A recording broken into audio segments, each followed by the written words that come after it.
Langit di atas desa iblis nampak lebih tenang dari biasanya. Awan kelabu menggulung lambat, menutupi sinar merah lembut dari langit Asura yang biasanya menggila. Di tengah pusat desa, bangunan batu tinggi berwarna obsidian menjulang seperti tombak ke langit. Dikelilingi rumah-rumah iblis berarsitektur bengkok dan jembatan rantai yang menggantung di udara. Desa itu sempat ramai, tapi sejak Troy datang, seluruh warga iblis memilih menjaga jarak. Mereka tahu siapa itu. Mereka tahu siapa yang mengikutinya. Bloody, iblis takdir, dan Red Baron, iblis berdarah campuran Leak dan Asura yang membawa kampak merah dan darah besar di punggungnya. Namun pagi itu, suasana jauh lebih sunyi. Sesuatu terasa berbeda. Tori duduk di kursi batu besar di tengah alun-alun, di depan sebuah kolam hitam yang dijaga oleh penjaga iblis bermata tiga. Ia tengah membaca gulungan batu, petunjuk tentang letak palu Dewa Kiai Gegana, pusaka yang hilang yang disebut-sebut tersegel di tanah timur laut Asura. Namun, konsentrasinya terpecah saat langkah Bloody mendekat. Iblis tinggi itu nampak gelisah, meski biasanya selalu tenang dalam darah dan kekacauan. Tori, kau harus mendengar tentang ini. Manusia itu, buronan yang sering kita dengar, yang jadi isu di seluruh alam Asura. Namanya adalah Aris. Suasana langsung berubah. Gulungan batu di tangan Tori retak, remuk perlahan oleh genggaman jarinya. Ia akhirnya mengangkat pandangan, menatap Bloody dengan tajam. Bloody, ulangi lagi sekali lagi. Apakah aku salah dengar? Namanya Aris. Aku dengar langsung dari para iblis penjaga utara. Mereka bilang satu manusia dan kelompoknya menewaskan dua iblis elit di Lembah Merah, dan mereka melarikan diri ke arah timur.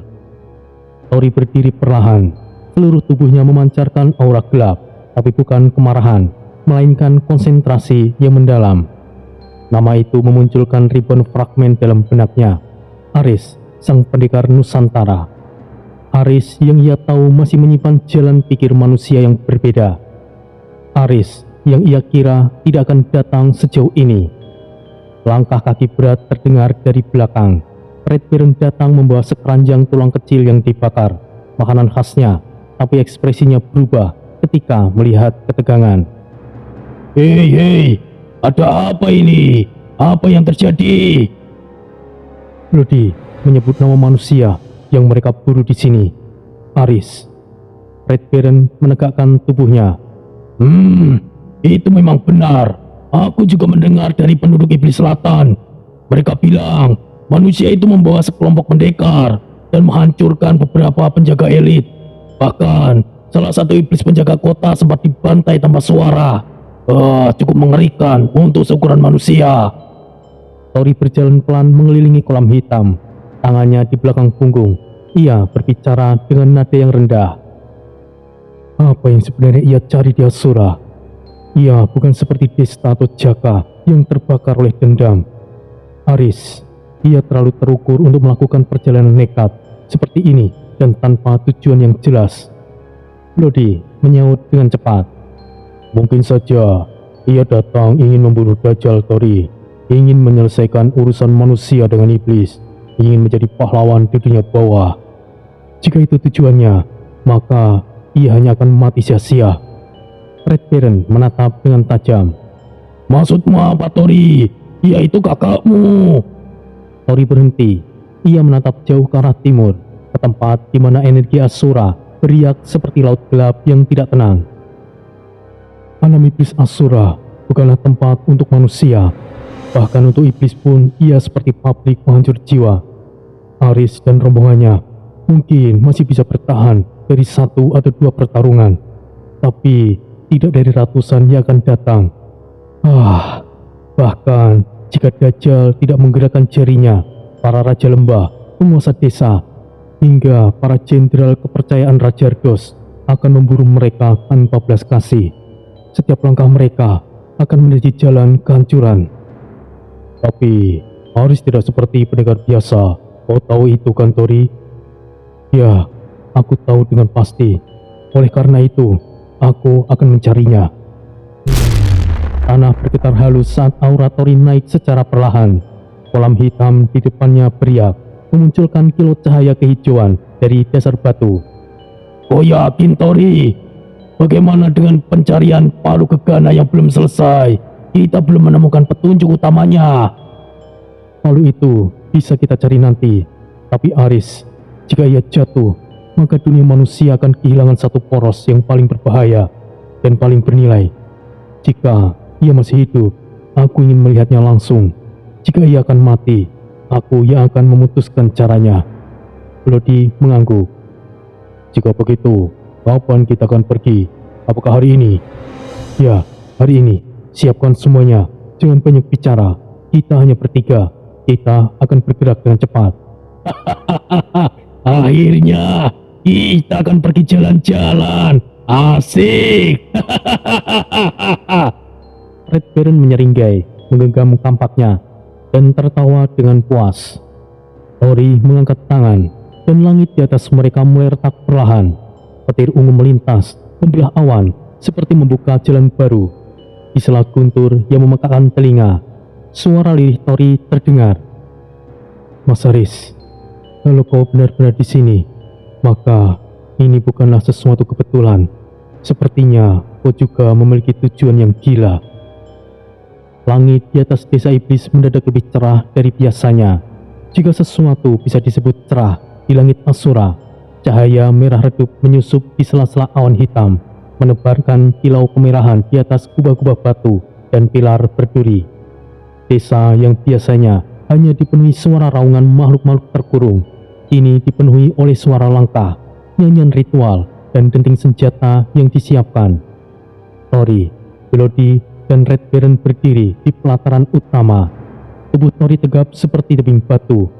Tatapannya lurus, dingin, namun tidak bisa menyembunyikan kejengkelan halus yang tersembunyi di balik pupilnya. Ia tidak suka keramaian, terlebih sanjungan. Tapi hari itu ia hanya diam. Di sekeliling mereka, para penduduk iblis dari yang paling lemah hingga yang bertubuh kolosal berkumpul. Beberapa bahkan membawa obor berdarah yang menyala dengan api ungu kehijauan. Teriakan-teriakan mulai terdengar. "Pemimpin kita, sang dewa iblis, akan menumpas penyusup! Hancurkan manusia itu, kepala desa!" "Kemuliaan untuk dewa iblis!" Tori hanya mendengus. Hidungnya sedikit berkedut, tapi ia tidak membuka mulut.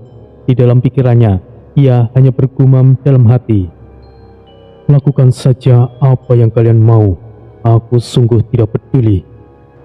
Dari sisir timur alun-alun, seorang tetua iblis muncul, bertubuh bungkuk dengan tanduk panjang melingkar seperti akar tua, mengenakan jubah gelap yang dilapisi percak kulit dari berbagai makhluk. Ia membawa tongkat yang ujungnya berupa bola mata iblis yang masih berdenyut. Namanya adalah Fatah, pemuka kepercayaan desa iblis.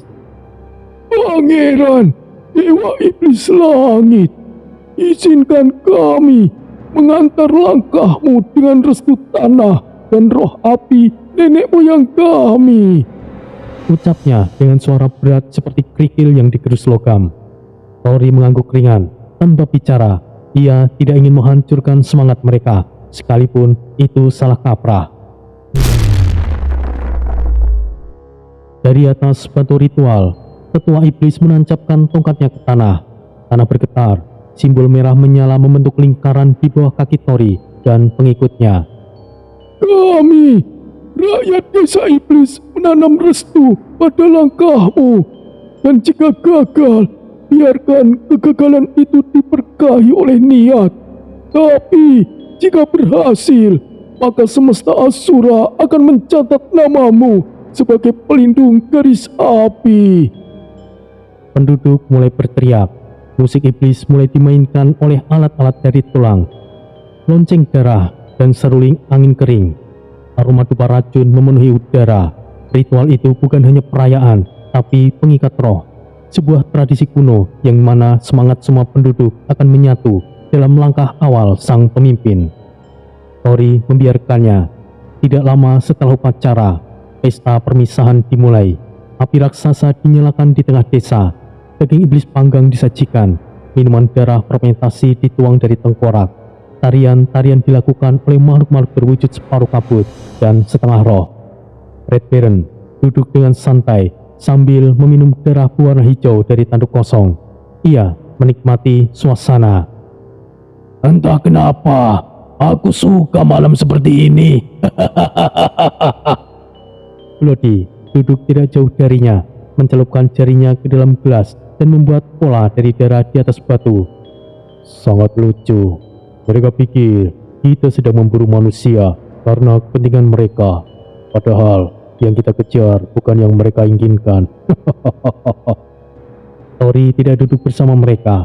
Ia berdiri sendirian di atas tebing batu, mengawasi jalur timur yang seolah menjadi lorong menuju takdir.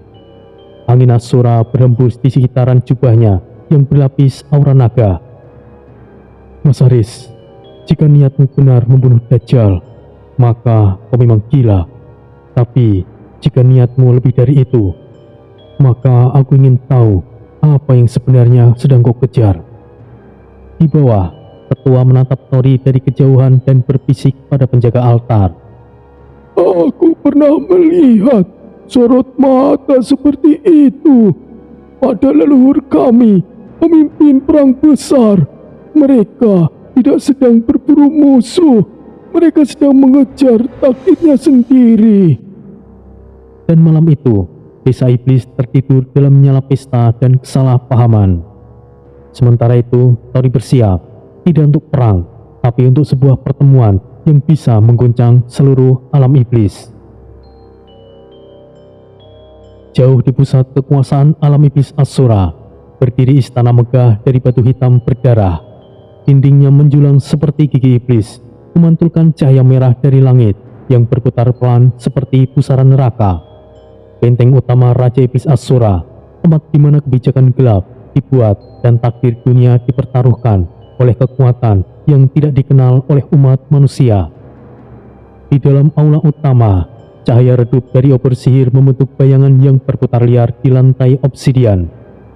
15 iblis berpangkat tinggi berdiri sejajar, wajah mereka tertunduk. Beberapa gemetar, beberapa membara dalam kemarahan. Di hadapan mereka duduk Raja Ardos, Raja Iblis Asura. Di atas tahta naga bayangan berduri, tubuhnya besar, jubahnya terbuat dari sayap kelelawar iblis yang dijahit menjadi batu. Dua tanduk runcing menyilang ke depan, dan matanya bersinar biru kehijauan seperti bara api dari mimpi buruk. Di sisi kirinya berdiri Monfort, iblis berkepala dua yang mengenakan jubah panjang dari rambut makhluk-makhluk yang sudah mati ribuan tahun. Di sisi kanan, dua sosok berjubah merah berdiri tegap. Abhisap, iblis penjaga darah iblis, dan Selurha, pengendali mimpi kematian. Suasana mencengkam. Salah satu petinggi membungkuk, tubuhnya gemetar. Yang mulia Raja Ardos, kami, para pemburu dari utara dan barat, telah mencoba seluruh kemampuan kami. Tapi manusia itu, mereka terlalu licin. Mereka bergerak melalui ruang bayangan dan menggunakan pelindung spiritual yang sangat sulit dideteksi. Raja Dors menghantam lantai dengan tongkat berdurinya. Suara logam dan batu menghantam membelah udara. Beberapa iblis langsung jatuh berlutut. Namun, sang raja hanya tertawa kecil, tertawa rendah, dingin. Perlahan-lahan berubah menjadi ledakan tawa besar yang bergema di seluruh aula.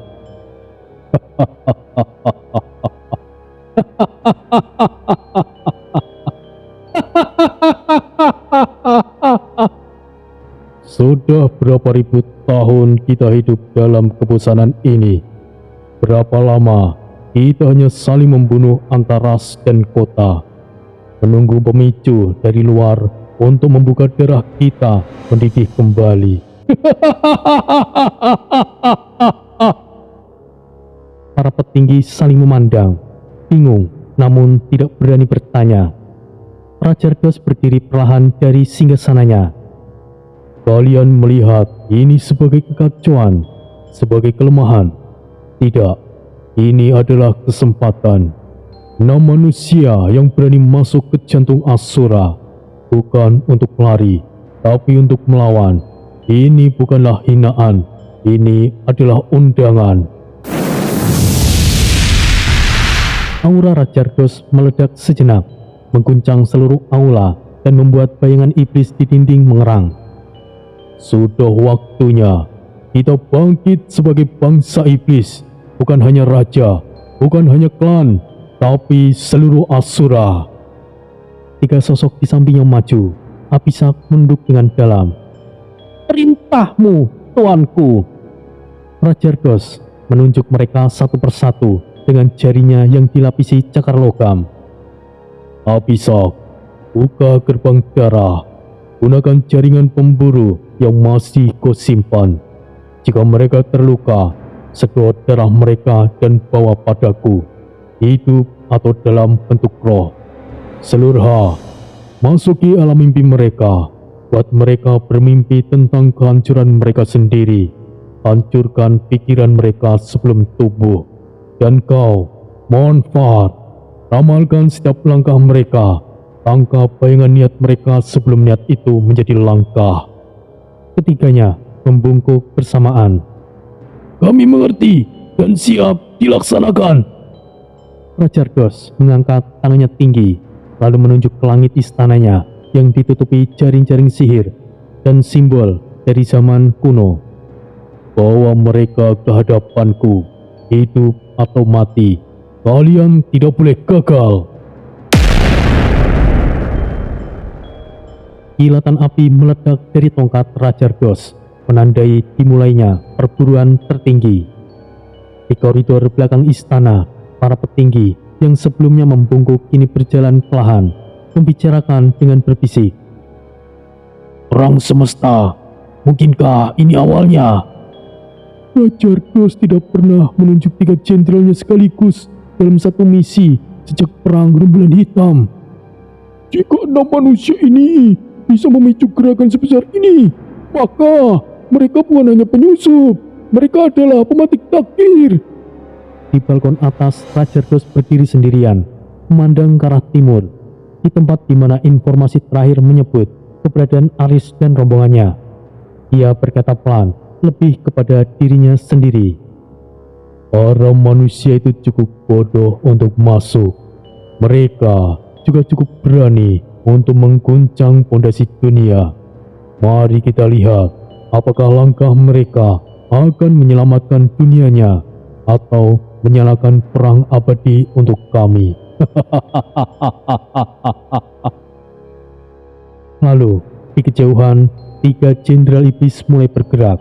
Langkah mereka menandai awal dari perburuan paling mematikan yang pernah terjadi di alam Asura. Langit di atas dataran itu redup, seolah cahaya di alam iblis Asura sendiri enggan turun menyentuh tanah yang pernah dibakar oleh kekuatan yang luar biasa. Angin berembus lambat, membawa bau besi, sulfur, dan bau mayat. Rerumputan tajam tumbang, pohon-pohon iblis hangus hingga ke akar. Beberapa batu bahkan retak seperti dihantam petir langit, menyisakan aroma hangus yang belum sepenuhnya hilang. Tori, Bloody, dan Red Baron tiba di sana perlahan. Tidak ada satupun makhluk terdengar, tidak ada raungan, tidak ada suara sihir, tidak ada bisikan iblis, hanya senyap yang menekan dada seperti beban yang tidak kasat mata. Mereka berdiri di pusat kehancuran. Tanah terbelah, membentuk cekungan hitam yang berdiameter puluhan meter. Sisa-sisa pertempuran terlihat jelas, bekas dentuman besar, semburan energi api, kilatan aura petir, dan bahkan lapisan tanah yang mengeras seperti tertimpa ledakan tombak dari dimensi suci. Tori menunduk, mengambil sejumput debu dari permukaan tanah, lalu menggenggamnya. Ia memejamkan mata, nafasnya begitu dalam. Sebuah getaran samar menyusup ke dalam kesadarannya, gema dari pertempuran jiwa dari aura seorang manusia. Tori membuka mata, tatapannya begitu tajam. Ada 6 jejak. Lodi yang berdiri di sisi kanan medan berjalan perlahan sambil merentangkan jarinya ke udara. Ujung kuku merah berdarah mulai bergetar. Benar Tori, 6 jejak spiritual manusia, tapi yang satu ini terlalu kuat dibandingkan 5 lainnya. Rasanya seperti menahan matahari di tangan. Red Baron menancapkan kampaknya ke tanah. Ia menatap batu yang terbelah, Tangannya menyentuh bagian tengah yang hangus. Aku dengar Dajjal mengirimkan bawahan setianya, tapi tidak ada jejak hasil maupun KL. Atau mungkin luka ini bukan sembarangan. Batu ini terbelah dari dalam, bukan dari luar. Seolah energi spiritual manusia meledak dari belut bumi. Tori berjalan pelan ke arah utara. Langkahnya tenang, tapi setiap gerakan mengangkat debu yang mengandung serpihan aura yang nyaris tidak terlihat. Energi ini, aku mengenalnya. Sudah jelas, ia pasti Aris dan rombongannya. Mata Tori sedikit menyipit. Pupilnya memantulkan cahaya kehijauan yang samar, pancaran emosional yang jarang terlihat pada dirinya. Ia mengenali aura itu, tidak hanya karena kekuatannya, tapi karena harmoni dan cahaya gelap yang hanya dimiliki oleh satu orang, kakaknya. Bloody menatapnya. Apakah kita akan mengejarnya sekarang? Belum, tapi kita tidak bisa menunggu. Tori mengamati garis hutan di seberang lembah. Angin membawa kabut yang bergerak pelan, seolah menyembunyikan sesuatu. Tori menatap langit, merasakan arus semesta. Ia tidak melihat dengan mata, tapi dengan getaran. Jejak mereka berakhir di sini, tapi mereka tidak mati. Mereka telah pindah ke arah timur. Kita akan mengejarnya sekarang, Tori. Jika iya, inilah kesempatannya. Kita akan berpencar, tetap dalam jarak aman. Tidak lebih dari 10 km dari titik ini. Kita harus cari tahu arah gerakan mereka. Tidak hanya Aris, tapi semua manusia itu. Dan jika benar kalau Dajjal adalah yang jadi target mereka, maka kita sedang berdiri di tengah dua bencana. Aku akan ke arah barat daya. Aku akan menelusuri rute tersembunyi para pemburu iblis. Jika mereka berlindung, di sanalah tempatnya. Bloody mengangguk. Red Baron memutar kampaknya dan menaruhnya di punggung. Baiklah, aku ke arah selatan. Hutan gabut lebih tebal di sana. Kalau mereka menyusup, pasti akan lewat sana. Tori menatap ke timur, arah ke pegunungan yang nampak jauh dan ditelan kabut kehitaman. Kita bergerak sekarang. Aku ke arah timur. Energinya mengalir dari sana. Tori melompat ke atas batu tertinggi di sekitarnya. Angin menghantam wajahnya, membawa debu dan sisa darah dari tanah. Tanpa menoleh, ia kembali berkata, kita akan bertemu kembali di titik ini. Dalam 2 hari, jika kalian terluka berikan tanda, aku akan tahu. Bloody dan Red Baron segera menghilang. Tori berdiri sendiri, pandangannya menembus jauh ke arah kabut timur. Mas Aris, untuk apa kau datang ke neraka ini? Lalu tubuhnya melesat. Tanah di bawah kakinya retak ketika ia meloncat, membuat tubuhnya melewati daratan merah, menyusup ke gelombang sihir Asura menuju timur. Hanya jejak energi hitam keemasan yang tertinggal, berpendar sesaat sebelum hilang di telang kabut. Kabut semakin tebal di sisi timur tanah Asura. Jalur batu begitu licin, menurun ke celah gelap di antara dua tebing. Nyaris tidak terlihat oleh mata biasa. Namun Tori tidak melihat dengan mata biasa. Ia merasakan celah energi yang tidak sinkron, frekuensi yang mengalir dengan pola yang tidak alamiah. Sebuah denyut tipis yang tidak akan terdeteksi oleh iblis biasa. Tapi baginya, denyut itu lebih nyaring dari suara petir. Ia berdiri di hadapan batu besar yang menutupi pintu masuk gua. Dari luar, hanya nampak dinding batu dan semak kering yang tumbuh liar. Tapi Tori tahu, itu bukanlah batu biasa. Ia memejamkan mata, menarik napas dalam. Aura naga dari tubuhnya menyebar seperti gelombang frekuensi yang tidak bisa didengar. Dan seketika, udara bergetar, kabut ilusi mengelupas. Batu yang nampak padat perlahan-lahan mencair seperti kaca. Dan di baliknya, terbuka lorong gelap, dingin, dan terasa sepi seperti perut bumi. Tori melangkah masuk. Suara air menetes terdengar samar. Udara di dalam gua dingin dan lembab, tapi tidak mencengkam. Justru terlalu tenang dan terlalu hening.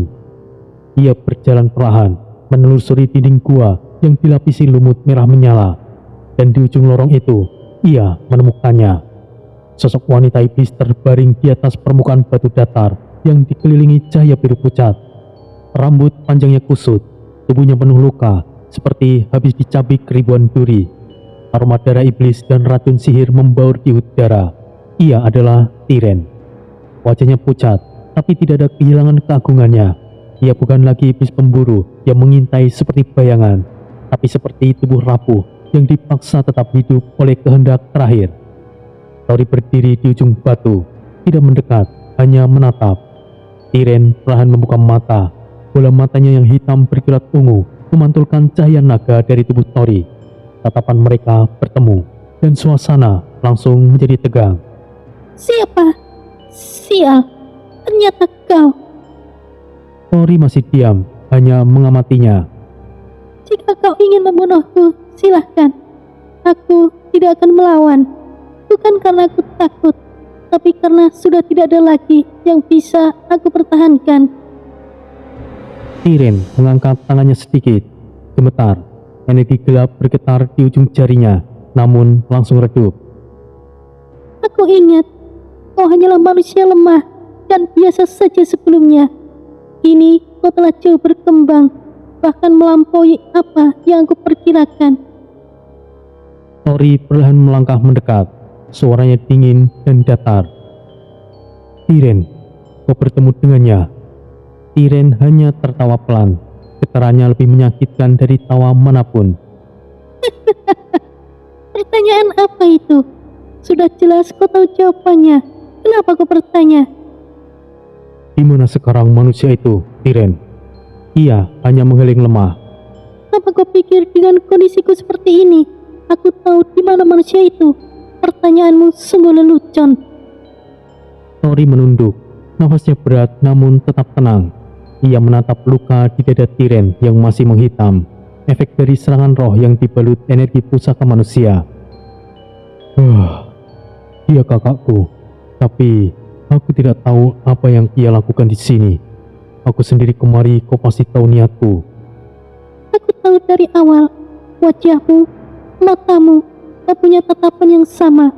Tapi sekalipun kalian bersaudara, kalian ditakdirkan memiliki jalan yang berseberangan. Aku tidak peduli tujuanmu, tapi aku peringatkan, pergilah dari alam ini, atau kau tidak akan selamat. Kau tahu, aku adalah musuhmu. Apa pedulimu jika aku mati? Atau apakah kau terpesona denganku? Tiren menatap Tori, matanya perlahan memanas, tapi bukan kebencian, melainkan kehampaan. Tidak perlu bicara omong kosong.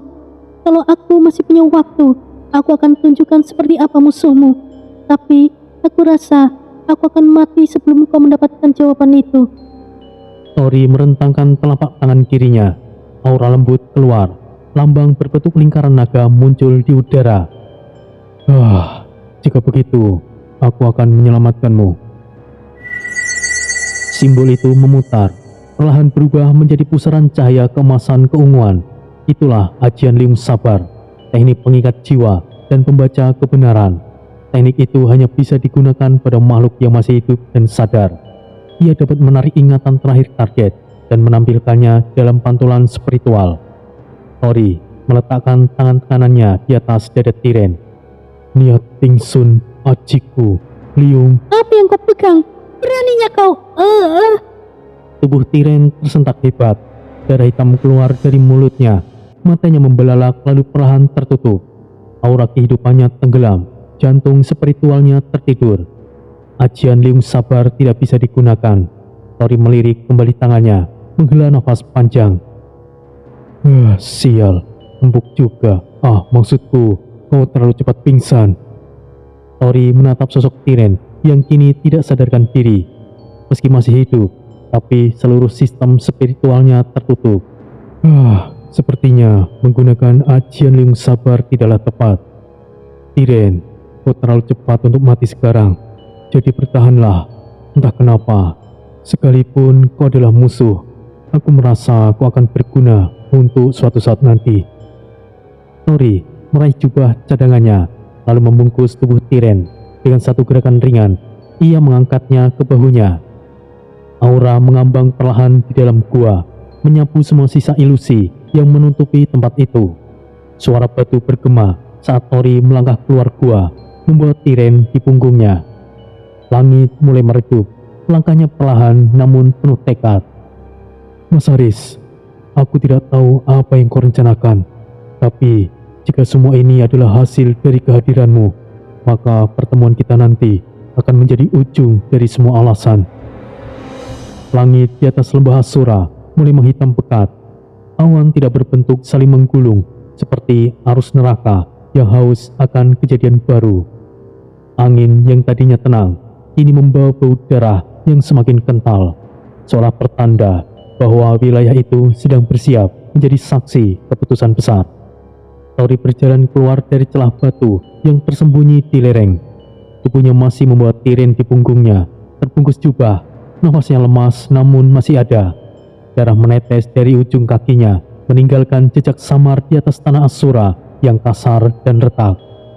Di kejauhan, dua sosok segera melesat dari arah berlainan, berlari cepat seperti bayangan malam. Tanah bergetar ringan saat Red Baron menghentakkan langkahnya, sementara Bloody muncul di balik kabut. Matanya langsung menyipit saat melihat beban yang dibawa Tori. Sial, apa yang kau lakukan, Tori? Kau menyelamatkannya, kau bawa tiren. Gumam Bloody dengan suara yang parau. Tori meletakkan tubuh tiren perlahan di atas batu lebar. Ia tidak menjawab, matanya lurus menatap medan kosong di depan mereka. Red Baron menghentakkan kampaknya ke tanah. Kau serius, Tori? Dia adalah dalang di balik kematian Bakara dan semua kekacauan yang terjadi di kota iblis Xinjiang. Kenapa kau tidak membunuhnya? Ini adalah kesempatan, Tori. Haruskah aku yang menghabisinya sekarang? Aura pedang iblis menggetarkan udara saat Tori memutar pergelangan tangannya sedikit. Hanya dengan tatapan, ia menghentikan Red Baron. Mata Tori seperti menyalakan cahaya petir yang tertanam di balik kabut amarah. Bunuh dia, dan kita tidak akan tahu apa-apa. Ia akan berguna. Sekarang ia bukan lagi ancaman bagi kita. Ucap Tori, suaranya pelan. Red Baron menatap tajam. Tampaknya tetap diangkat, tapi tangan kirinya mulai bergetar ringan. Ia bukan karena takut, melainkan karena mengingat dendam lama yang belum terbayar. Bloody melangkah maju, mendekati tubuh tiren. Ia mengamati luka-luka di tubuh iblis wanita itu. Matanya penuh intuisi membaca sisa aliran energi sihir. Dia sekarat, tapi tidak mati. Dan ini bukan luka dari pertarungan biasa. Ini luka dari pertarungan spiritual tingkat tinggi. Ia diserang, bukan hanya secara fisik, tapi juga dilumat dari dalam. Tori, kau yakin ia akan bicara? Jika tidak sekarang, mungkin nanti. Tapi ia tahu sesuatu yang tidak diketahui oleh siapapun tentang Aris, tentang Dajjal, tentang gerakan iblis di balik layar. Ia adalah satu-satunya saksi yang nyaris tidak bisa kita lihat. Dan jika dia memberontak, bagaimana? Aku akan membunuhnya sendiri, tapi tidak sekarang, karena saat ini informasi lebih penting daripada balas dendam. Mereka bertiga berdiam sesaat. Angin kembali berhembus, membawa aroma yang senyap. Red Baron menurunkan kampaknya perlahan, lalu menoleh ke samping. Kalau kau yakin, aku akan mengikuti keputusanmu, Tori. Tapi jika terjadi sesuatu, aku tidak akan menahan diri dan akan langsung membunuhnya. Biarkan aku yang mengawasinya. Aku punya teknik pemanggil darah. Kalau dia bernafas aneh, aku bisa membuat darahnya membeku dari dalam. Itu bagus, Bloody. Kita buat perkemahan kecil malam ini di tempat yang tertutup, tapi cukup terbuka untuk mengamati langit. Aku ingin melihat arah angin, karena aku rasa kekacauan ini belum selesai. Langit mulai bergerak, seperti sesuatu akan segera datang. Tori memandang langit yang mulai berputar. Cahaya ungu samar terlihat mengalir dari awan seperti sungai terbalik. Ia tahu itu bukanlah alam biasa yang berubah, melainkan tanda bahwa alam itu sendiri sedang bereaksi terhadap pergerakan manusia di dalam wilayah iblis. Ia berbalik memandangi tiren yang masih terbaring. Matanya masih tertutup, nafasnya lirih, namun tubuhnya sudah tidak menggigil lagi. Bangunlah, karena saat kau bangun nanti, kau akan bicara, dan semua yang kau tahu akan menjadi alasan kami untuk bertindak. Bisik Tori. Bloody meletakkan segel darah di sekeliling batu tempat tiren berbaring. seperti jaring yang tidak terlihat yang hanya bereaksi terhadap niat jahat. Red Baron mulai membuat lingkaran sihir perlindungan berbasis api naga di sekeliling perkemahan. Tori duduk bersila menatap api unggun kecil yang dinyalakan dari energi naga emasnya. Dan malam itu, untuk pertama kalinya sejak mereka tiba di alam iblis Asura, mereka tidak bergerak, tapi mereka menunggu. Menunggu sosok itu terbangun, menunggu kata-kata yang mungkin bisa mengubah arah perjalanan, dan menunggu apakah menyelamatkan Tyrion adalah langkah penyelamatan atau kesalahan fatal. Malam telah sepenuhnya menelan langit Asura. Di ujung lembah tersembunyi, di bawah rimbunan pepohonan iblis yang rantingnya seperti belati membusuk, sebuah perkemahan kecil sunyi berdiri. Api kecil menyala lembut, nyaris tidak menyentuh udara, hanya membiaskan cerah merah keunguan pada batu-batu kasar dan kulit-kulit armor tua. Tyrion terbaring di tengah lingkaran pelindung. Tubuhnya masih belum menunjukkan tanda-tanda akan bangun. Sihir darah netral yang ditanamkan oleh Bloody menjaga kestabilan jiwanya, tapi luka dalam tubuh spiritualnya terlalu dalam. Jaringan sihirnya hangus sebagian, bahkan roh pelindungnya tidak bisa muncul. Ia terperangkap dalam tidur yang lebih mirip pembekuan eksistensi. Tori duduk bersila di sisi api, matanya menatap kosong ke bara, namun pikirannya melayang. Red Baron berdiri memantau sisi timur, tampaknya berganti ke tangan kirinya. Bloody bersandar di batang pohon runcing, satu tangannya bermain dengan garis darah di udara. "Berapa lama lagi akan tetap begini?" Bloody menjawab sambil tetap menatap tajam ke ujung sihir darah yang sedang berdenyut. "Jika ia hanya iblis biasa, sudah mati sejak awal. Tapi dia adalah Tyrion. Ia adalah ratu iblis di dunia bawah, dan dia adalah ibumu, Red Baron." "Cih, jangan katakan itu, Bloody." "Dia akan bangun, tapi bukan sebagai musuh. Percayalah padaku." "Apa kau yakin dia bisa berubah, Tori?" Tori tidak menjawab, tapi bara api di hadapannya bergetar, dan itu sudah cukup menjadi jawabannya. Sementara itu, di tempat lain, jauh dari perkemahan, langkah-langkah berat mengguncang tanah seperti gempa kecil. Kabut di tengah hutan terbuka, memperlihatkan siluet pasukan iblis, berjalan dalam formasi sempurna. Mata mereka menyala merah samar, senjata mereka berlumur simbol-simbol kuno. Pasukan elit Praja Dos telah tiba. Di barisan terdepan, 3 sosok berjalan paling lambat, namun paling mengintimidasi. Abisab, dengan tubuh besar hitam arang, darah yang menetes dari pori-porinya menyatu dengan tanah dan membuat jalur merah. Silurha, wajahnya selalu tertutup cadar kabut, melayang pelan di udara seperti makhluk mimpi buruk. Dan Monfar, sosok iblis terkuat yang selalu menatap masa kini, yang lain menatap masa depan. Target bergerak dalam 2 garis terpisah. Mimpi mereka sudah mulai runtuh. Mereka tidak tahu jalan kembali. Untuk apa memikirkan hal itu? Di sudut barat di alam Asura, di antara sisa reruntuhan desa iblis tua, Azel dan Kael berjalan tertatih. Tubuh mereka kini kecil, aura iblis mereka nyaris hilang.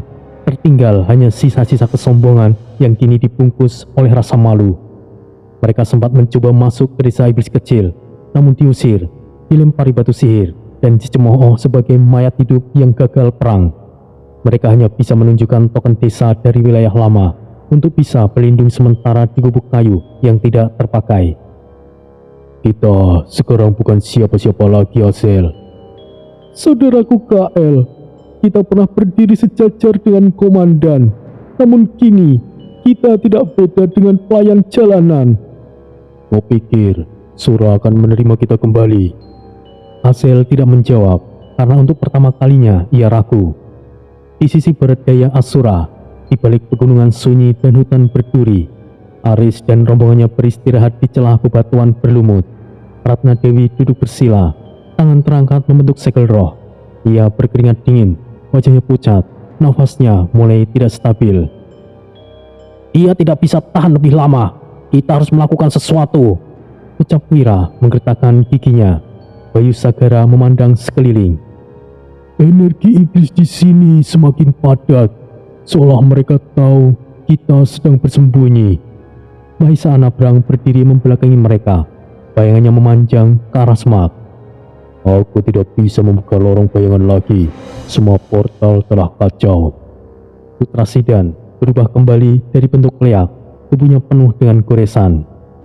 Kalau begini terus, kita akan mati. Bukan karena iblis, tapi karena tempat terkutuk ini. Sial! Semuanya menatap Aris, tapi Aris hanya diam, duduk membelakangi api, menatap hutan yang dalam. Raka Wisesa berdiri beberapa langkah di belakangnya, tidak berkata apapun. Wira akhirnya berseru. Apa rencanamu sekarang, Riz? Kita tidak bisa begini terus. Aris hanya bergumam. Jian, ini benar-benar merepotkan loh. Tapi kalian bebas. Jika kalian ingin pergi, aku tidak akan menahan siapapun. Bayu Sagara menoleh dengan cepat. Apa maksudmu, Riz? Kaulah yang membawa kami kemari. Kini kau ingin mengabaikan kami. Aku tidak bisa memaksa kalian bertahan di medan perang yang bahkan aku sendiri tidak tahu batasnya. Aris, jadi sekarang kau melepas begitu saja. Aku tidak punya alasan sendiri kenapa aku kesini, Mahesa. Jika kalian merasa jalan ini bukan jalan kalian, maka pulanglah. Suasana menjadi sangat hening. Ratna membuka mata, menatap mereka semuanya. Kalau ini adalah perpisahan, maka semoga bukan perpisahan yang terakhir. Dan malam itu, satu persatu mulai menjauh. Mahisa pergi ke utara, membaur ke bayangan. Bayu dan Putra bergerak bersama ke arah barat, mencari sumber dan tempat pemulihan. Wira berdiri lama, lalu menggeleng dan berjalan ke arah selatan. Hanya Ratna yang masih bersama Aris. Dan saat pagi mulai datang, udara berubah. Hutan membisikkan ancaman. Energi iblis seperti sedang berkumpul. Ori berdiri di sebuah tebing batu, menatap jauh ke arah timur. Di bawah tebing itu, tanah mulai retak, dan perlahan pasukan iblis elit perlahan mulai terlihat. Pertanda bahwa perang besar pertama di alam Asura sejak ribuan tahun akan dimulai. Langit di alam iblis Asura nampak lebih hitam dari biasanya. Awan merah darah yang biasanya menggantung di atas tebing ini menyatu seperti tirai neraka yang enggan terbuka. Di bawahnya, tersembunyi di celah terdalam antara 7 lapisan batu iblis, terhampar sebuah lembah yang tidak pernah dikunjungi, lembah abadi. Tanahnya tidak berumput, tidak pula berpasir. Berlapis lelehan bebatuan yang membeku sejak ribuan tahun silam. Batu-batu merah menyala di antara retakan-retakan hitam yang berdenyut dengan pelan. Dari celah-celahnya, asap tipis naik seperti nafas dari raksasa yang sedang tertidur di perut dunia. Angin tidak berembus, waktu tidak bergerak seperti biasa di tempat itu. Semuanya terasa menunggu. Raka Wisesa berdiri di tepi lembah, matanya memejam. Tidak ada suara selain desiran lemah dari dalam bumi. Aris berdiri di belakangnya, tubuhnya masih memar dan dibalut aura suci yang berdenyut dengan lambat. Raka, sebenarnya kenapa kita harus ke sini? Raka Wisesa tidak langsung menjawab. Ia menunduk, tangannya menggenggam debu hitam, lalu melepaskannya perlahan ke angin yang tidak ada. Tuan, tempat ini adalah poros, sumber dari apa yang disebut dengan nyala awal. Dan disinilah pertama kalinya api dinyalakan, Tuan. Maka dari itu, tolong bersiaplah. Ia membuka mata, matanya mulai berkabut dengan asap. Aris menatap ke dasar lembah. Suhu di sekeliling mulai naik, tapi bukan panas yang membakar, melainkan panas yang membuat batin mendidih. Tubuhnya tidak berkeringat, tapi jiwanya seperti sedang berteriak. Aku bisa merasakannya. Sesuatu menyentuh ke dalam rohku. Itu adalah mereka yang sedang tertidur, tuanku. Nyala pertama yang dikubur karena terlalu murni untuk dipakai oleh dunia iblis. Tidak perlu mengatakan yang rumit, Raka. Katakanlah dengan jelas. Hanya manusia yang bisa menyalakan nyala itu, Tuan. Dan hanya Anda, Tuan, yang bisa menjadi sumbu untuk menyalakan api itu. Jan angel. Terkadang ucapanmu ngelantur dan tidak bisa aku mengerti, Raka. Wislah, ya sudah. Nyala api yang dimaksud Raka Wisesa adalah nyala api peperangan. Sebenarnya apa yang sedang mereka rencanakan? Jika tujuan mereka untuk... tidak. Aku harap apa yang kau pikirkan salah. Batin Ratna Dewi memandangi mereka berdua. Kau kenapa, Ratna? Aku baik-baik saja, Riz. Hanya... Tidak perlu dipikirkan. Mereka memilih jalan mereka sendiri. Sementara itu, di sisi berlawanan lembah, di balik batu raksasa, Tori berdiri diam. Angin membelai jubahnya yang kini menyatu dengan aura naga emas dan api iblis. Di belakangnya, Lodi dan Red Baron menjaga jarak. Aku bisa merasakannya. Oh, yakin? Dia ada di bawah. Aku tidak menebak. Aku tahu dan aku yakin. Sebuah batu kecil meledak di dekat kaki mereka. Suara tekan tanah menggema. Lembah abadi mulai bergerak. Kembali di sisi Aris, retakan-retakan kecil muncul di tanah. Cahaya merah menyala dari bawah tanah. Bukan cahaya api, melainkan semacam kesadaran seperti mata yang perlahan terbuka. Ratna Dewi mendekat dengan nafas terengah. Tempat ini memanggil para roh leluhur. Aku bisa merasakannya. Suara dari tanah. Mereka berbicara dalam bahasa kuno.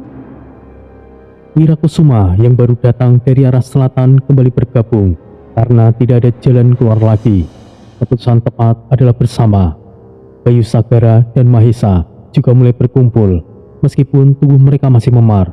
Begitu juga dengan Putra Sidan. Kalian, aku tahu kalian tidak akan gegabah untuk pergi begitu saja. Mahesa mendekat. Apa yang kau katakan, Ratna? Aku hanya pergi untuk mengecek situasi. Lagi pula, aku tidak tenang jika kau jauh dariku.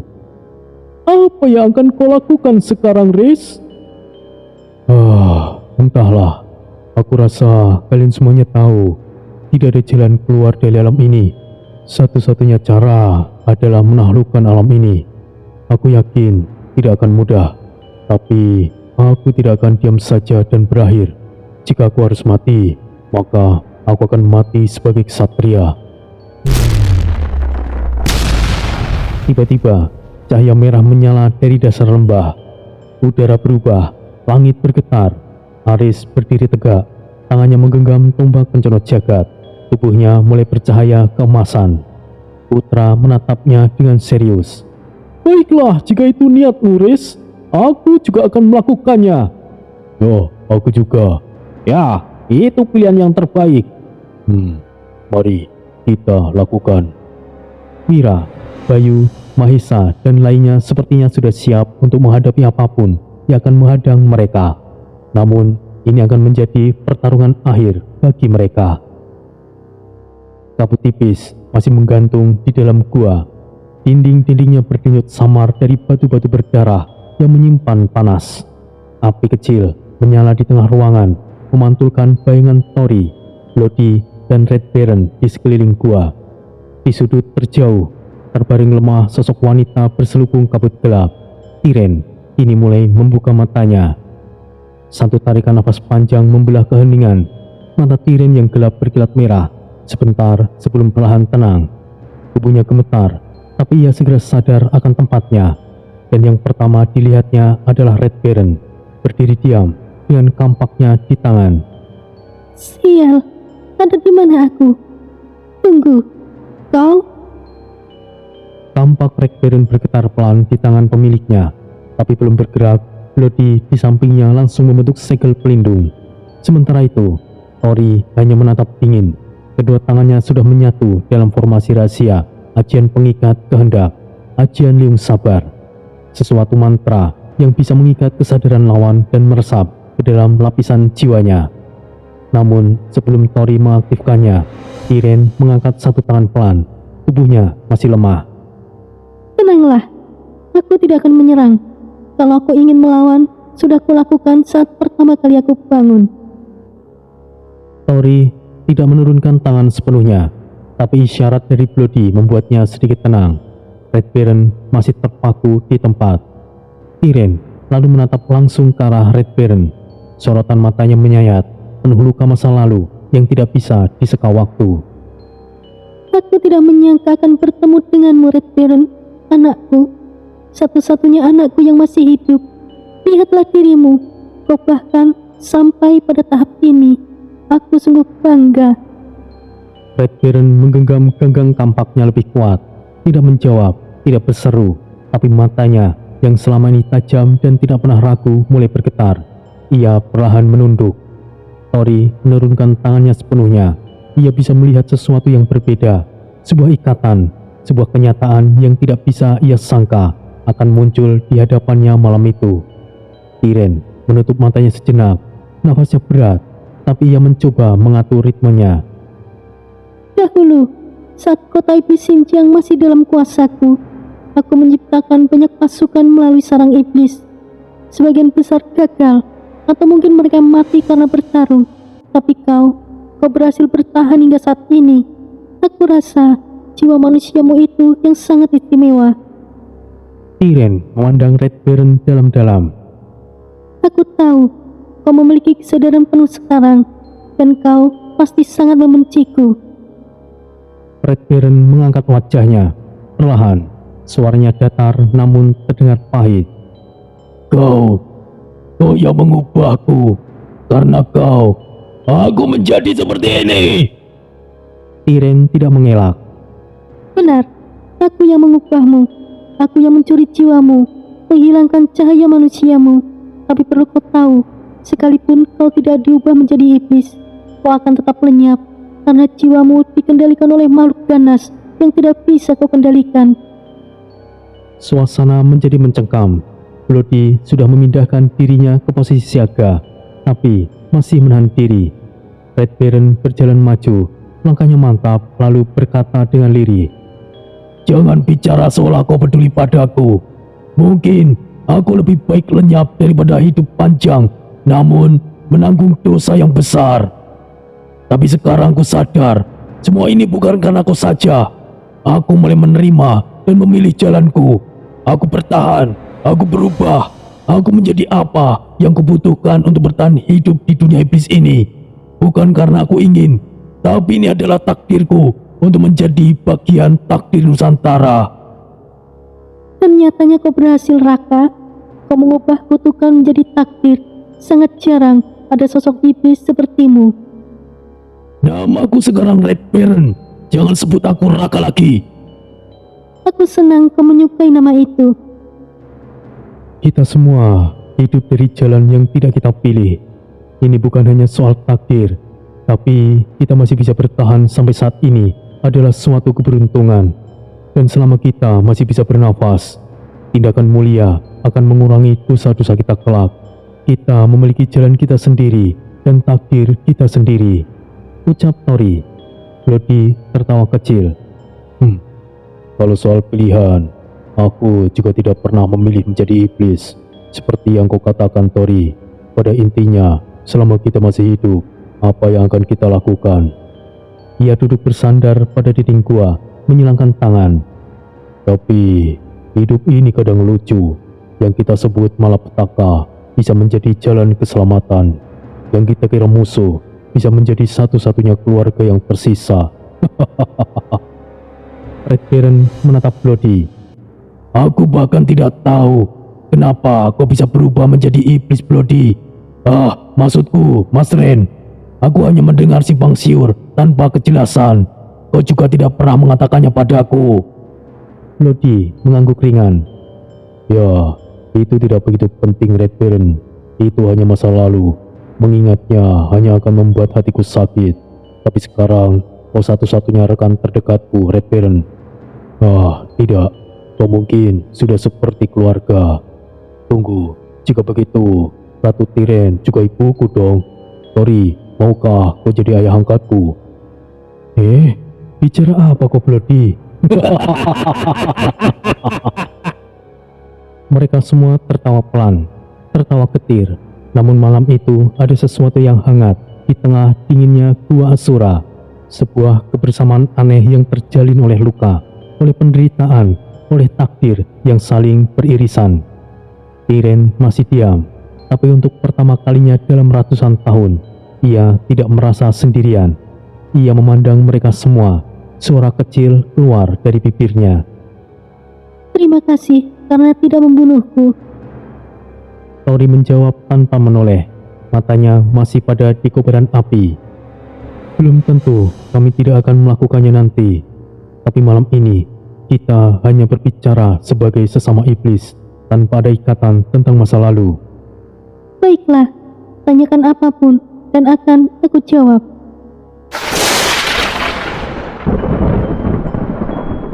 Petir merah menyambar jauh di luar gua.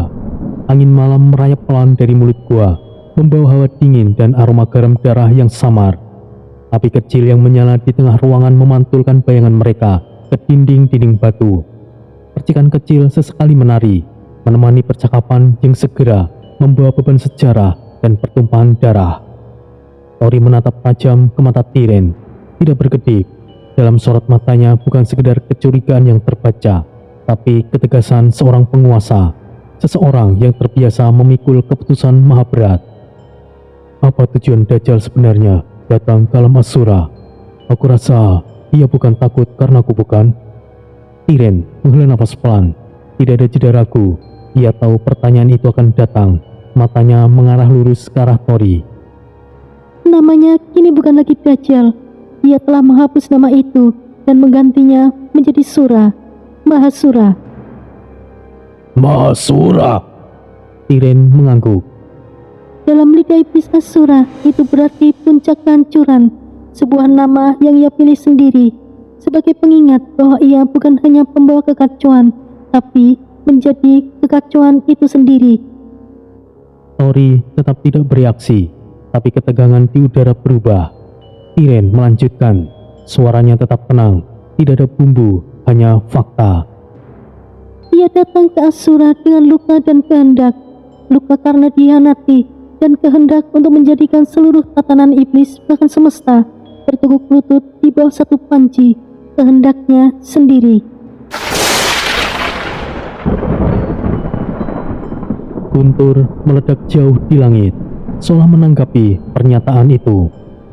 Sura tidak lagi peduli pada batas antara dunia iblis dan dunia manusia, batas antara kehendak individu dan takdir semesta. Ia ingin meruntuhkan semuanya. Tori mulai berjalan pelan mendekat ke arah api. Bayangan tubuhnya menari liar di dinding, seolah ada dua dirinya, yang diam dan yang terbakar. Dia ingin menaklukkan alam Asura. Bukan hanya itu, dia sudah memulainya. Kau tahu bagaimana ia membangun kekuatan, perlahan menggerogoti dari bawah, menaklukkan desa demi desa, kota demi kota, menyerap loyalitas iblis-iblis marginal. Mereka yang tersisih oleh sistem para raja Asura menjadi simbol. Tetapi untuk menuju ke tingkat yang ia capai, masih perjalanan yang panjang. Simbol perlawanan terhadap Raja Ardos. Dan lebih dari itu, dia ingin menggunakan Asura sebagai batu loncatan untuk menginvasi semua alam, dunia bawah, dunia atas, bahkan dimensi-dimensi netral seperti alam roh, alam bayangan, hingga gerbang waktu. Ternyata dia tidak hanya gila. Klasik. Ambisi kosong seorang iblis jatuh yang dikutuk dunia. Aku bukan menyindir Troy, tapi Sura lebih dari itu. Tapi Tori tetap tenang. Ia mengambil satu batu dan melemparkannya ke api. Apakah Tiren mengatakan yang sebenarnya? Ataukah itu hanya manipulasi? Namun, kenyataan yang pasti, perasaan Tiren mulai berubah.